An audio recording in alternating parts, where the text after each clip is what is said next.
We listen and we don't judge. So I'm a licensed massage therapist, body sculpt specialist. I am the owner of Head to Toe Healing. We are a mobile massage company. We bring the spa and retreat experience to your home and office and around the world. I lined that up to say that in my travels and in my work, I have come across a lot of characters and have had a lot of experiences that I want to share now. I feel like some of these experiences are now timed out, or I am no longer connected to these people as clients, or even as like just in like we haven't spoke. So we listen and we don't judge. Alrighty. Now, I do a lot of ads. I do a lot of texting and talking to people over the phone. That's how I get most of my bookings. And in doing so, that is my time in which I find out whether people are weird, dangerous, etc. I just need to find out whether if you're looking for professional services, because at Head to Toe Healing, that is all we offer. So,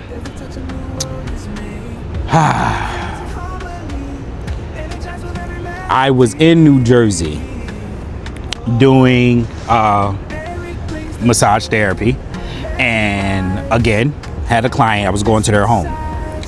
Now, when I got to this client home, I knock on the door. Now, in terms of knocking on the door, no one answered. Called, no one answered. I like to wait before leaving because I take a deposit, and once I take that deposit, you know, pretty much is guaranteed for me to show up, but at the same time, it's guaranteed that you're going to have my patience. 15 minutes go by.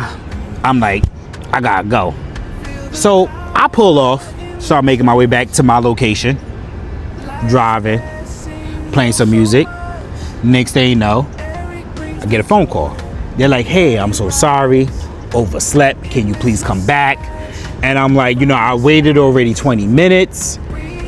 I was lying. It was only like, maybe like 13. But either way, I digress. So they was like, well, I'll throw you some more money, some tip. That's what I was listening for. So I'm like, okay, no problem. Hit that U-turn, drove 3 blocks. I was right back in front of their door. Now,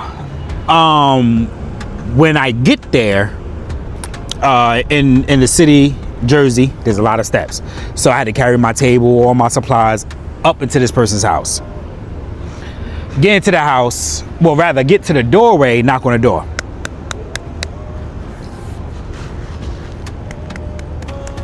Still no answer.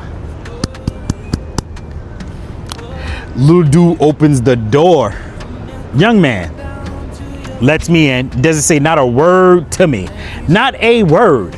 Opens the door and then walks back into his bedroom. I mean, this kid probably was like at my waist. I said hello. He still didn't say nothing.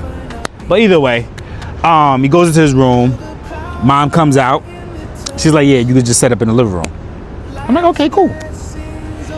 Now, I may say this word a little weird, but when she came back out into the living room, she smelled like a brewery. Like a straight up bar. Like she smells like she was taking a shower and liquor.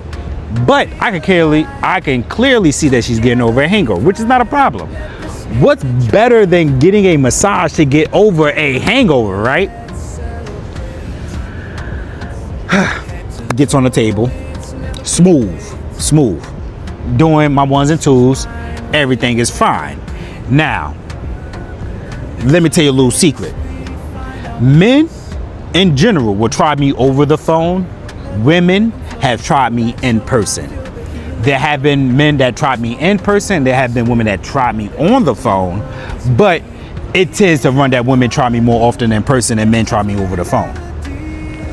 And what I mean by try me, I mean do something that's inappropriate or something that's not on the menu. You feel me? I'm doing a massage on the table, and you know, people who get massages and it be feeling good, they do this thing where they push their body into your hands. And there's some clients when you massage certain parts, they're pushing their body into your hands because they want you to do more. But either way, it happens on both situations where the person's laying on a table and you touch a good spot, and then they start moving and gyrating into your hands, like pushing their body into you versus you pushing into them. So I ignore it, no problem. Ignore it. Turn her over, cause I start with the back first. Turn her over, was doing the top. So now in massage therapy, I do a lot of Thai techniques, stretching techniques, a lot of techniques that may require me to lean forward or over the client. And because of that practice, I decided to start keeping my massage bottle in front of my genitalia. Now, this wasn't something that I learned in school, but something that I decided to start practicing because, and I can't be leaning over people and, be inappropriately placing my jewels on them, So because of that, it serves as a protection. And during this massage, it was in the right place.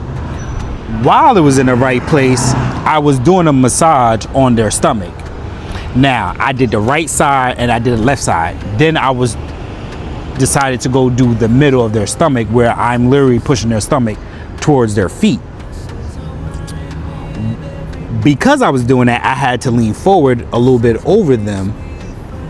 And while I was doing that, I felt this graze against my bottle. So I decided to adjust myself and continue to go, because the bottle, it serves what it does. It serves as a protection for me touching them, and it lets me know to move. So I moved, kept on trying to massage her stomach, felt it again. But this time, the client moved the bottle out the way with their forehead. Yes, she began to nuzzle and do this all in my genitalia. Now, I'm a man.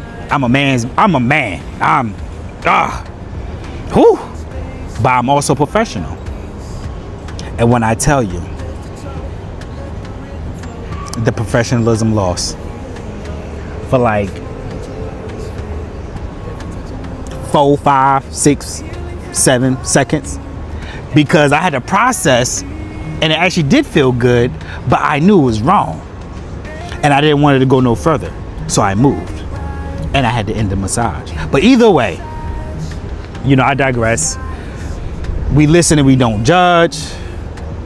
We offer professional services. And here at Head to Toe Healing, we want you to relax and be comfortable.